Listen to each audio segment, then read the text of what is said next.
Just as a heads up, I'm afraid this this posting may have gotten too long, so it may have to be split up into two. And if that's so, uh, as author Godfrey used to say, stay tuned or tune in again. We'll see. Well, hello there. My, it's been a long time. How am I doing? Oh, I guess I'm doing fine. I'm sorry. I was earlier. I was thinking about a an old song Willie Nelson used to get a lot of playtime on. My, how time slips away. And so I used his opening lyrics there. I stopped by to kind of reminisce over some of the things that I've covered many times before, and it appears, or at least in my mind, it appears that there is still what was it, 74 million of the cult that voted for Donald Trump. Thank God it was not anywhere near the majority of Americans. It appears to be holding somewhere in the neighborhood of 38 to 40%, and but then sadly, that's way too many. But the thing that's so amazing to me is that the number of people he can call together, like a shepherd calls his flock. He got the sheep together down there in Carolinas for another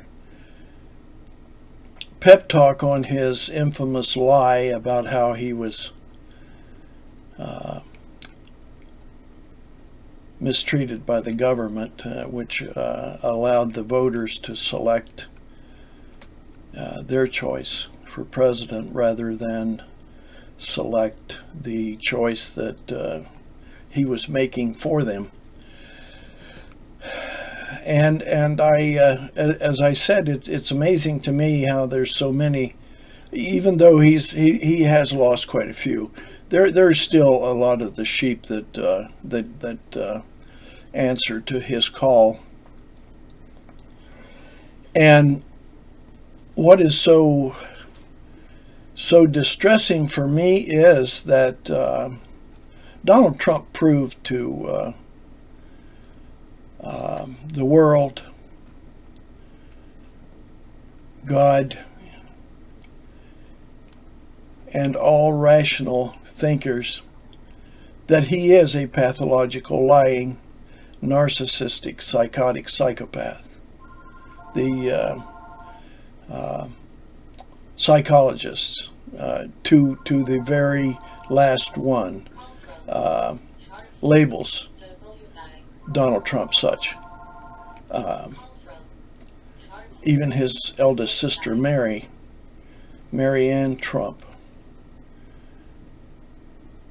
when asked her thoughts on her younger brother, she stated, Donald Trump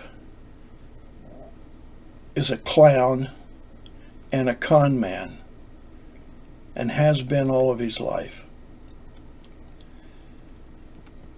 I spent some time, I wanted to look back to see, some of his, see what his ancestors were. I mean, Trump is he's what we call a protectionist. He don't want He don't want just anybody to be around him or in his domain. So I went back to check on Donald Trump's grandfather, Frederick Trump. Actually, his born name was Frederick Drumpf, Drumpf, Drumpf. That's German. And he came to the United States from a small village in Kallstadt, Germany. Kallstadt, Kallstadt, Germany. His father owned. Now we're talking about Frederick Trump here, the grandfather. He owned 100 acres of grape vineyard, and he ran a winery. So, in his day and age, he was fairly well off, and his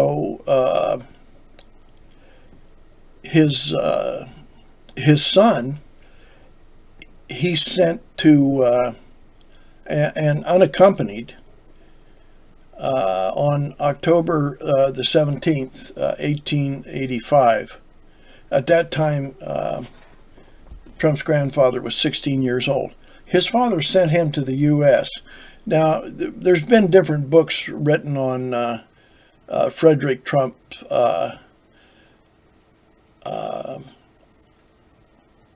Senior there, I guess we could call him. But his father paid his passage to the U.S. Not to start a new life or a better life, but to avoid being drafted into the military in Germany. So folks, we find the first of the draft dodging Trumps was Donald Trump's grandfather. And so he entered the United States speaking no English. He didn't have anything like what I guess they would consider a high school education. He didn't have any kind of a diploma or anything like that. He was illiterate except for German, in other words, and he had no appreciable skills. He listed in New York when he came in as being an apprenticed barber. An apprenticed barber is someone who was learning how to cut hair, sweeping the floor, sweeping hair up off the floor, and different things like that. So he really had no appreciable skills. He spoke no English. And the story, now his story, Donald Trump's grandfather, was written, what was it? That concerning Trump's grandfather, that he was the first to start the Trump Empire. And this book was written by author Gwenda Blair. And she actually started the lie out back many years ago. A lie that actually continues to this day, because Donald Trump, like a dog with a bone, he's being a pathological liar. He's going to stick with that, and it is reported by other authors who wrote similar books about Trump. He, after a while in New York, he moved to the Pacific Northwest, and this was back during the gold rush times in the 1800s. And it said that he ran multiple businesses such as restaurants and hotels across the region in former mining towns back then during the gold rush. But actually, his restaurant hotels were actually whorehouses. He was Frederick Trump was a pimp, and that's where he made his money starting out. And he actually, after he well, evidently prostitution sold really good during the gold rush because Frederick Trump made quite a bit of money. He went back to Germany and to marry his sweetheart in the town where he came from there in Kallstadt, Germany. And once the government found out he was back, they deported him. They kicked him out of the country. Him and his new wife, and I think by this time he had his eldest daughter that was living there. They deported him back to the United States. And Trump's grandfather had written a letter to the Prince of Germany there, asking for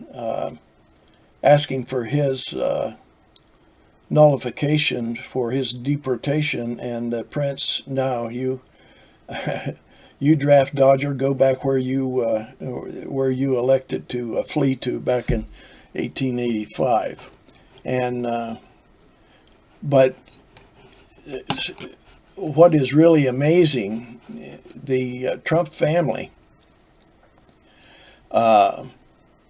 for years claimed that they were Swedish. Because in the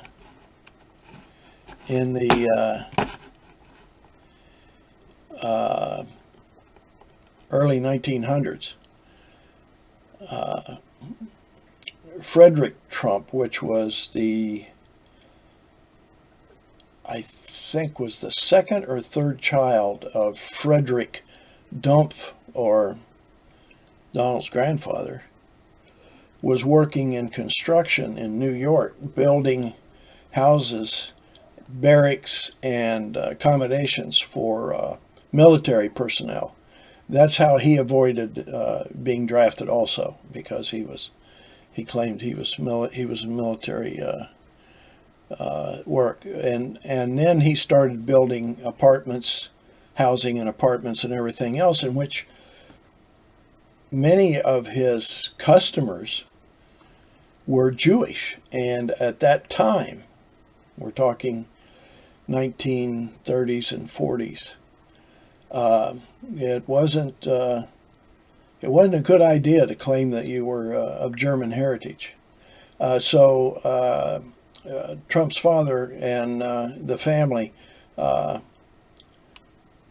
took on the mantle of being born in Sweden. They were Swedish. And now, of course, Trump's mother was born in, I believe she was born in Ireland. So she was in the area of UK there. But for years they claimed to be, and there were noted occasions when Frederick Christ Trump, which was Donald's father, actually spoke glowingly of Hitler being a great leader. His people loved him, and they followed him, and he became Chancellor of Germany without firing a shot. And they, Hitler was quite the guy. And during that same time, Frederick Christ Trump, who was racist by all stretches of the imagination, and so his son grew up to be the same way. He supported the Ku Klux Klan in the United States. So now the thing of it is, all this information was not hidden. I mean, it's all out there. Anybody wants to check it out, they can certainly do that. But you have to, and you do have to realize that whenever you find out someone is standing in front of you lying in your face, why do you continue to go to them for comments? Well, you know he's going to lie to you, right? And who wants... There was... I saw an article here not too long ago. Someone made an observation that in the animal kingdom, which man's he's part of, in the animal kingdom, animals do not select leaders that are untrustworthy. They just don't do it. The wolves, whenever they have a pack leader, it's the bravest and the honorable and the caring for the entire pack. That's who they select to be their leader. Man is the only one that doesn't do that. Although, we have to say, the majority of Americans did not elect Donald Trump as president. That was not their selection. So we can't lay that blame on the majority, because the majority didn't rule, and that's not really, well, I don't think that's what we actually hoped for whenever we selected started the republic, but that's what we have. And now, and then to kind of go back to Donald Trump's grandfather, while Donald Trump was in office, he railed against any immigrants coming to the United States that, number one, they must be able to speak English. Number two, they must have a skill that would afford them a job that would be beneficial not only to America, but able to afford a living for that person. He had to be able to support himself. Now this, Donald Trump railed on this, and those who actually paid attention, I'm sure, heard him say all this, and how he railed against immigrants. So, taking Donald Trump at his own word, he would not have allowed his grandfather in the United States. A 16-year-old unable to speak English and with no appreciable skills. His grandfather wouldn't be in the U.S. But it so happened that while the 4 years he was president, Donald Trump was addressing a group of foreign leaders, and he was in Germany when he did this. And he even made mention to the leaders, Angela Merkel and Macron and the other presidents, that he said, and it's on film, so it's kind of hard for him to deny this. It was on film that he said, "My father was born in Germany, a really nice little town in German. My ancestors are German." In which that's the only part of it that was actually factual. His ancestors were from Germany, and they were from Germany. But Donald Trump's father was not from Germany. Donald Trump's father, back in 1905, was born in the Bronx in New York City. He wasn't born in a quaint little town in Germany. Now, someone would say, well, maybe that was just a slip of the tongue. No, he repeated that lie more than once, and more than one time on camera before the world, God, and everyone in it. My father was born in Germany. And that's one thing that we learn from the psychologists, and I have watched a number of them when they gave speeches or when they were questioned on Donald Trump's personalities. Everyone, not excepting one, everyone said Donald Trump is a pathological liar, and in being so, he's lying. He knows he's lying, and often knows that you know he's lying, and he can't help himself. I remember Pappy saying that man would tell a lie when the truth would sound better. And that's actually true. But what is so frustrating and depressing to me is that he's been doing this all of his life. And they're saying somewhere in the neighborhood of 38 to 42% of the voting public in the U.S. follows him, believes him. He's a grifter, a con man. He proves it beyond a shadow of a doubt. And like I think most of you probably seen if you saw some of the clips, although thank goodness they didn't air his entire speech here in the Carolinas. They lined up hours before just to get in there to hear this liar. This pathetic reprobate is it's just amazing to me. And the thing of it is, just to make everybody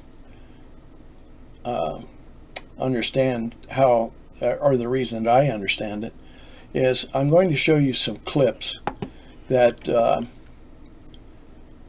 is on camera.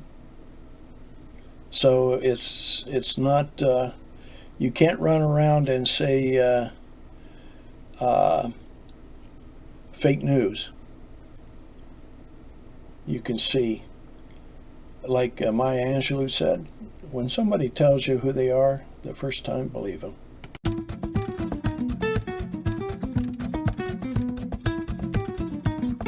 I have great respect for Angela, and I have great respect for the country. My father is German, right? Was German, and born in a very wonderful place in Germany.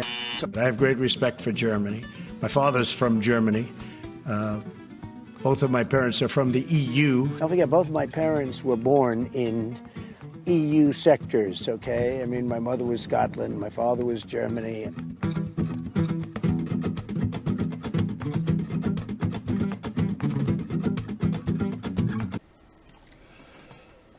I wonder how many recall back during the beginning of the pandemic that Donald Trump was in the press room and he was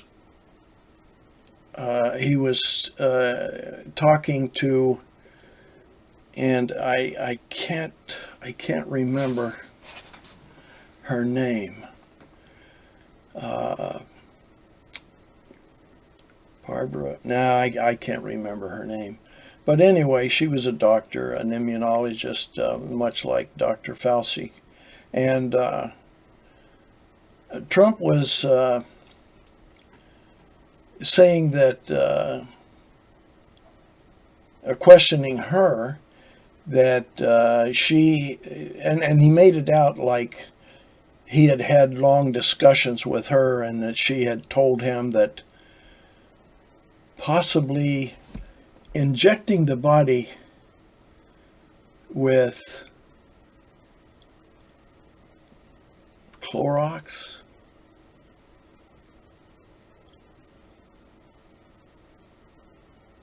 and other detergents would be effective in stopping the pandemic. Lysol, some of the others, and then he went on to say that in discussions that she may have suggested, and he thought was a really good idea, was injecting light inside the body, UV lights. He said, I'm not a doctor, but you mentioned that, and that might be, I think that might be a very good idea to somehow inject the body with UV light. I mean, hey, if it weren't for spray tan material, I'd be using tanning beds to orange up my face. I'm sure he thought that. He was thinking that. He was thinking along those lines. But if you noticed, daggone, I hate it. I can't remember her name. But the doctor sat there with her hands in her lap and her head down and made no motions or said nothing. But sadly, shortly after that, she tried to explain and excuse those stupid remarks that Trump had made. She didn't deny anything that she and he had had this conversation, but because she so wanted to keep her job. He lied and she swore to it. Well, she didn't really swear to it. She just, she swore to it by staying silent. That's the best I could come up with. Rather than standing up and saying, I said no such thing. And that is one of the most ridiculous statements I've ever heard. But yet, she let that pass. And a day or two, I don't know, may have been a week or so later, there was a report that the CDC had been besieged with calls from poison hotlines of people ingesting and injecting Clorox, Lysol, household detergents into their body and poisoning themselves. And it was all on what he said. A question that probably some of you are thinking of if you're totally into that world, which I find to be very interesting. So supposing we hit the body with a tremendous, whether it's ultraviolet or just very powerful light, and I think you said that hasn't been checked, but you're going to test it. And then I said, supposing you brought the light inside the body, which you can do either through the skin or in some other way. And I think you said you're going to test that too. Sounds interesting. Get the right folks who could. Right, and then I see the disinfectant where it knocks it out in a minute, 1 minute. And is there a way we can do something like that by injection inside or almost a cleaning? Because you see it gets on the lungs and it does a tremendous number in the lungs. So it'd be interesting to check that. So that you're going to have to use medical doctors with. But it sounds interesting to me. So we'll see. But the whole concept of the light, the way it kills it in 1 minute, that's pretty powerful.